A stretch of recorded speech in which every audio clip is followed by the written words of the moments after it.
Toto ocenenie ma nesmierne teší a naozaj si ho veľmi vážim, pretože ocitnúť sa už len v tej nominácii do takto prestížnej, krásnej ankety plnej inšpiratívnych žien ma veľmi potešilo, veľmi prekvapilo a to, že som to dokázala aj vyhrať v tej mojej kategórii, tak vďačím hlavne ľuďom, ktorí za mňa hlasovali a ktorí ma podporujú a naozaj toto ocenenie ja venujem všetkým tým ženám v mojom okolí, ktoré sú súčasťou môjho života a pomáhajú mi, aby som dokázala napredovať v tom, čo ma baví. Rada vám poviem, je to jednak milé prekvapenie, lebo nepočítala som s tým, priznám sa vám.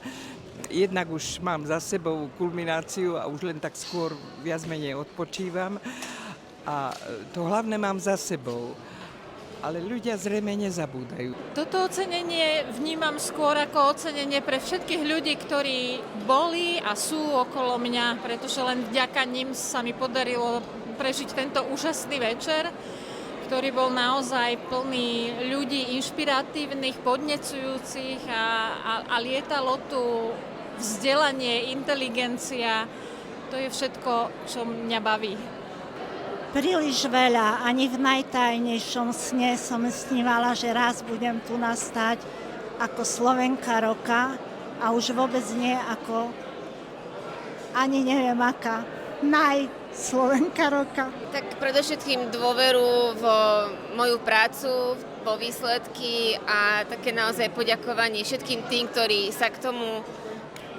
ktorí tomu dopomohli, to znamená všetkým žiakom, kolegom, ľuďom okolo mňa.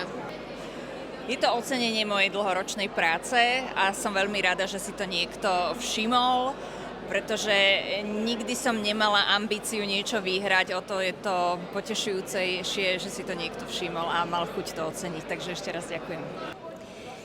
Toto ocenenie pre mňa znamená veľmi veľa. Je to vlastne za, dá sa povedať, celoživotné dielo, za to, čo všetko žena dokáže vytvoriť, a za to, že vlastne mám okolo seba množstvo úžasných a výnimočných podnikateliek, ktoré spoločne združujeme v Top centre podnikateliek a ja som na to veľmi hrdá a pyšná.